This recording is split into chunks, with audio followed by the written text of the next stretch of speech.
बिस्मिल्लाहिर्रहमानिर्रहीम।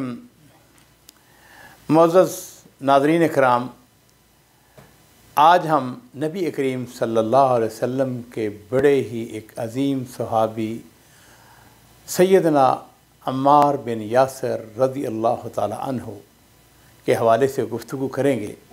अज़ीज़ो, सैयदना अम्मार बिन यासिर के जो वालिदैन थे, जो इनके अहल ख़ाना थे, ये यमन के रहने वाले थे। और एक वक्त ऐसा आता है कि अम्मार के वालिद यासिर वो मक्का मुकरमा अपने भाइयों के साथ आते हैं। आम तौर पर मक्का मुकरमा में लोग तजारत के लिए आते थे, कारोबार के लिए आते थे, अपने साथ अपना सामान लेके आते थे। लेकिन अज़ीज़ो, यमन से एक काफ़िला चलता है मक्का मुकरमा की तरफ, और इस काफ़िले में 3 अफराद ऐसे थे जिनको तजारत के साथ कोई गाज़ ना थी। ना उनके पास सामान तजारत था, ना वो किसी मुनाफा के लिए सफ़र कर रहे थे। असल में यमन से यासिर बिन आमिर और उनके 2 भाई हारिस और मालिक अपने गुमशुदा चौथे भाई की तलाश में निकले थे। मुद्दत गुजरी, उनका एक भाई घर से निकला और फिर एक अरसे तक उसकी कोई खबर न मिली। तो उसके तीनों भाइयों ने उनको हर जगह तलाश किया, मगर हर जगह नाकामी हुई। मक्का मुकरमा उस ज़माने में अरबों का बहुत बड़ा मरकज़ था। मुख्तलिफ़ इलाक़ों के ताजिर यहाँ पे इकट्ठे होते।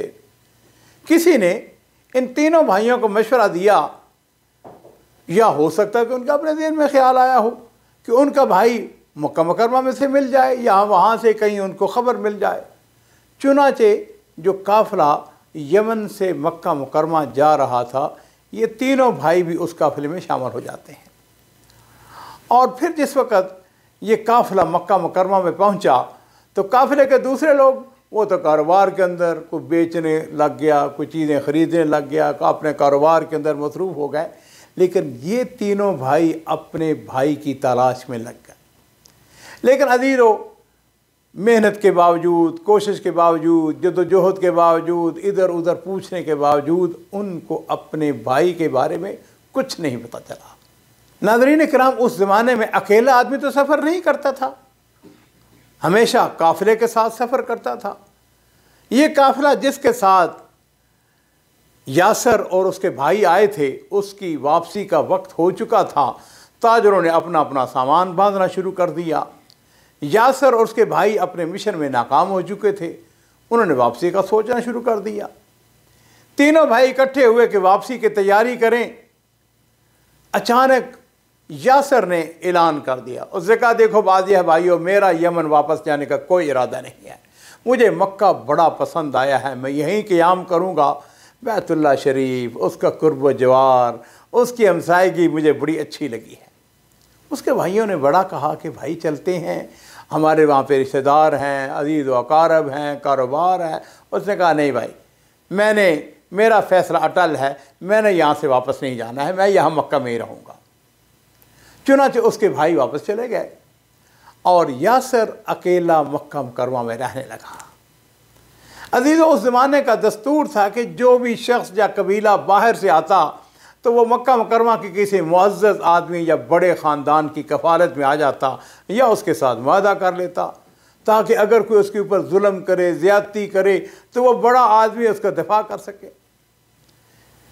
नबी करीम सल्लल्लाहु अलैहि वसल्लम, मेरे माँ बाप कुर्बान हो, आपकी आमद से पहले आम तौर पर उस ज़माने में जो ज़िंदगी थी वो सिर्फ़ ताकतवर के लिए थी।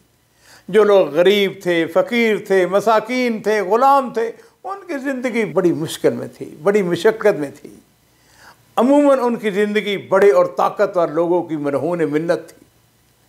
तो यासिर ने क्या किया, उसने कुरैश के एक बड़े ख़ानदान बनु मखज़ूम की कफ़ालत हासिल कर ली।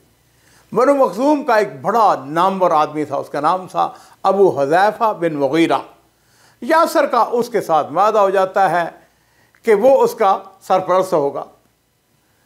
चुनांचे यासिर जो हैं, उन्होंने अबू हुज़ैफ़ा की एक लौंडी के साथ, जिनका नाम समिया बिन्त ख़ियात था, उनके साथ शादी कर ली। सुमैया बिन खयात बड़ी अजीम खातून थी, बड़े अच्छे किरदार की मालक थी, मेहरबान और वफादार खातून थी। यासर ने मेहनत मजदूरी शुरू कर दी और फिर एक वक्त आया, अल्लाह रब्बुल इज़्ज़त ने सुमैया की गोद हरी कर दी और उनके यहाँ एक बेटा पैदा होता है जिसका नाम उन्होंने अम्मार रखा। कुछ अरसे के बाद एक दूसरा बेटा पैदा हुआ जिसका नाम अब्दुल्ला रखा जाता है। अब ये लोग 4 अफराद पर मुश्तमिल थे, यानी एक यासर, उनकी बीवी सुमैया और अम्मार और चौथे अब्दुल्ला। बनु मखजूम की कफ़ालत में इनकी ज़िंदगी बड़े अच्छे तरीके से बसर हो रही थी। वक़्त गुज़रता चला गया और अम्मार और अब्दुल्ला जवान होते चले गए। नाज़रीन किराम, अचानक मक्का मुकरमा के अंदर एक ऐलान होता है जिसने सारे मक्का को हिला कर रख दिया, चौंका कर रख दिया। एक हाशमी नौजवान जो अपनी बेमिसाल शराफत, हुस्न किरदार, सदाकत, अमानत में बड़े मारूफ थे, उन्होंने ऐलान नबूवत कर दिया। और फिर मक्के वालों ने देखा, आहिस्ता आहिस्ता लोग उनकी तरफ बढ़ते चले गए। ज़्यादा वक़्त नहीं गुजरा, मक्का के संजीदा तबके की एक माकूल तादाद ने मुसलमान होने का ऐलान कर दिया। और फिर मुशरिकीन मक्का ने उन मुसलमानों की भरपूर मुखालफत की। जो इस्लाम कबूल करता उसका नातका बंद कर दिया जाता, खसूसन जो कमज़ोर, नातवा, फ़कीर, उनकी ज़िंदगी तो अजीरन बना दी गई। मेरे माँ बाप कुर्बान हो, नबी करीम सल्लल्लाहु अलैहि वसल्लम ने सफ़ा पहाड़ी पर वाक़े दार अरकम को अपनी दावत का मरकज़ बना दिया। ये घर बनु मखजूम से ताल्लुक़ रखने वाले एक शख्स जिनका नाम अरकम बिन अबी अरकम था, उनका घर था। ये अभी अभी नए नए मुसलमान हुए थे। उन्होंने ये घर रसूलुल्लाह सल्लल्लाहु अलैहि वसल्लम की खिदमत में पेश कर दिया और ये मुसलमानों का खुफिया मरकज़ था। नाज़रीन किराम, अम्मार बिन यासर की जो इस्लामी ज़िंदगी है वो यहाँ से शुरू होती है, दार अरकम से शुरू होती है कि एक दिन दोपहर के वक़्त अम्मार बिन यासर दार अरकम की तरफ जा रहे हैं। वो अच्छी तरह जानते थे कि जो मुसलमान होते हैं उनके साथ क्या सलूक होता है, मगर उनके दिल की आवाज़ वो ये थी कि मोहम्मद सल्लल्लाहु अलैहि वसल्लम की बातें बिल्कुल सच्ची हैं, दुरुस्त हैं। वो उनकी मज़ीद बातें सुनना चाहते थे। जिस वक़्त वो दार अरकम के करीब पहुँचे, उन्होंने दाएं तरफ देखा, बाएं तरफ देखा कि कहीं कोई उनको देख तो नहीं रहा, और फिर वो दबे पांव आगे बढ़े। घर के बिल्कुल जिस वक़्त करीब पहुँचे तो उन्हें अचानक सुहैब बिन सन्नान रूमी नज़र आ गए। सुहैब जो थे ये भी मक्का में अजनबी थे, इनका भी कोई रिश्तेदार नहीं था। जिस वक़्त ये रूम से हिजरत करके यहाँ पे पहुँचे तो इन्होंने अब्दुल्ला बिन जुदान की कफ़ालत में सोने का कारोबार शुरू कर दिया और आहिस्ता आहिस्ता खासे मालदार हो गए।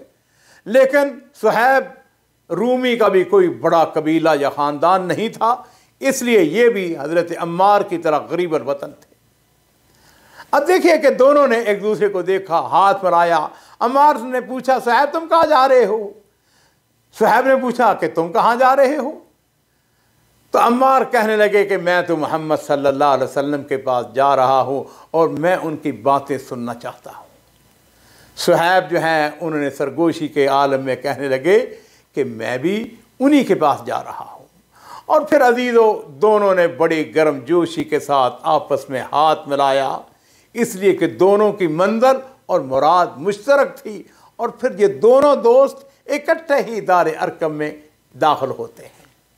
दार अरकम में इन दोनों का इस्तकबाल कायनात की सबसे आला और सबसे अफजल शख्सियत ने किया। और फिर नबी करीम सल्लल्लाहु अलैहि वसल्लम ने उनको अक़ीदा तौहीद बताया और फिर उसके बाद थोड़ी देर के बाद दोनों भाइयों ने कलमा तैयबा पढ़कर अपने मुसलमान होने का ऐलान कर दिया। शाम हुई, छुपते छिपाते वहाँ से निकल आए। अम्मार अपने वालिदैन के पास पहुँचे तो उनको इस्लाम की दावत पेश की। उन दोनों के लिए इस्लाम की दावत कोई नई चीज़ न थी।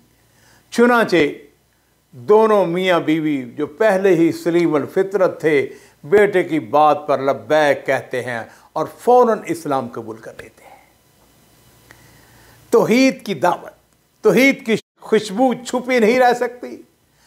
थोड़े ही दिन गुजरे, आहिस्ता आहिस्ता लोगों को मालूम होना शुरू हो गया कि आले यासर ने इस्लाम कबूल कर लिया है।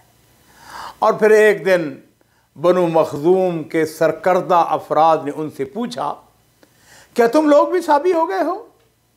तो उन्होंने असबात में सर हिला दिया। ये एतराफ़ जुर्म, ये कोई छोटा जुर्म थोड़ा ही था। फौरन ही उनकी सजा मिलने लगती है। मार पीट, गालियां, तंग करना मामूली बात थी। वो जितना जुल्म कर सकते थे उसमें कोई कसर बाकी नहीं रखी।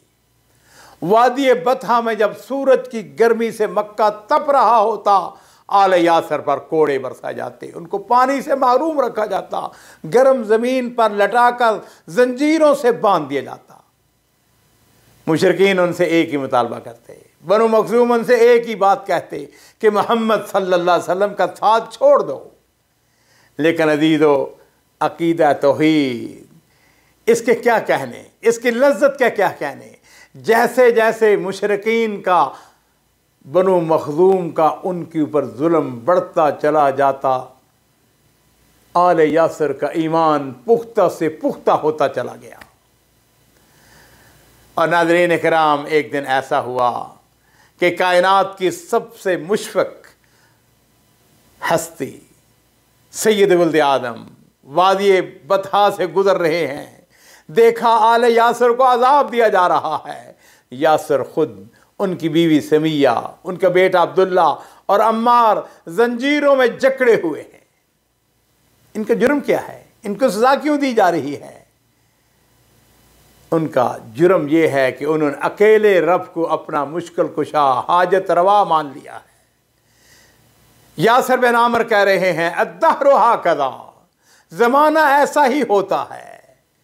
नबी करीम सल्लल्लाहु अलैहि वसल्लम ने अपने इन साथियों की हालत ज़ार देखी, उनके जिस्म से बहता हुआ खून देखा।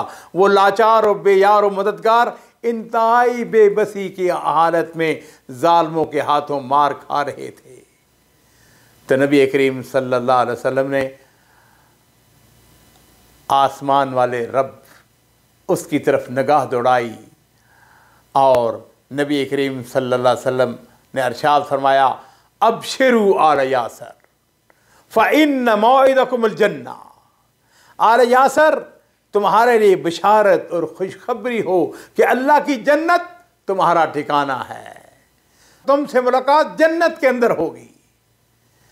और नाज़रीन इकराम, जिस वक़्त आले यासर नबी करीम सल्लल्लाहु अलैहि वसल्लम की ज़बान अक़दस से ये खुशखबरी सुनते हैं, उनके ईमान के अंदर मज़ीद इजाफ़ा हो जाता है।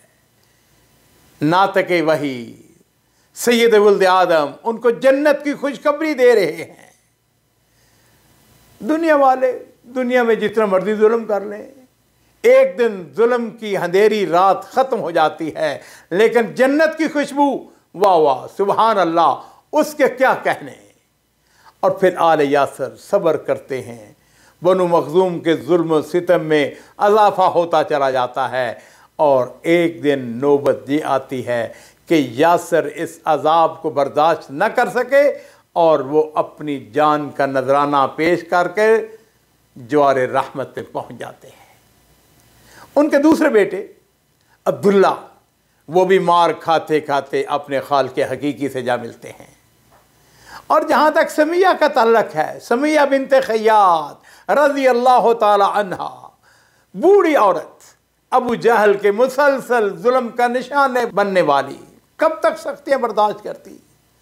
और एक दिन अजीज़ो ऐसा होता है कि बदबख्त अबू जहल नेज़ा लेके आता है, आके कहने लगा, समिया, या मोहम्मद को छोड़ दो या मरने के लिए तैयार हो जाओ।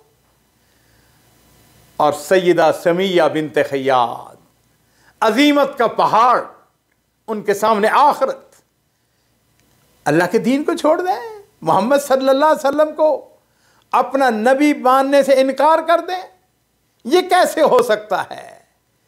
जब वो इनकार करती हैं, अबू जहल की बात को मानने से इनकार करती हैं, तो अबू जहल ने नेज़े से सैयदा समैया की शर्मगाह पर वार किया। सैयदा तड़प कर गिरती हैं और फिर अपने रब के हजूर पहुंच जाती हैं। उन्होंने ऐलान किया था कि मेरा रब अल्लाह है। इन्नल्लज़ीना क़ालू रब्बुनल्लाहु सुम्मा इस्तक़ामू ततनज़्ज़लु अलैहिमुल मलाइका। फिर अल्लाह के फरिश्ते नाज़िल हुए जिन्होंने समैया को खुशखबरी दी, अल्ला तख़ाफ़ू वला तहज़नू व अबशिरू बिल जन्नतिल्लती कुन्तुम तुअदून। इस्लाम की राह में कुर्बान हो जाने वाली इस खातून को इस्लाम की पहली शहीद खातून होने का एजाज़ हासिल होता है। सैयदा समैया अपनी जान की कुर्बानी देकर अपने रब के हजूर चली जाती हैं और रहती दुनिया तक कायनात के तमाम मुसलमान ख़वातीन के लिए पैगाम छोड़ जाती हैं। और वो पैगाम क्या था? जान दी हुई उसी की थी, हक तो ये है कि हक अदा न हुआ।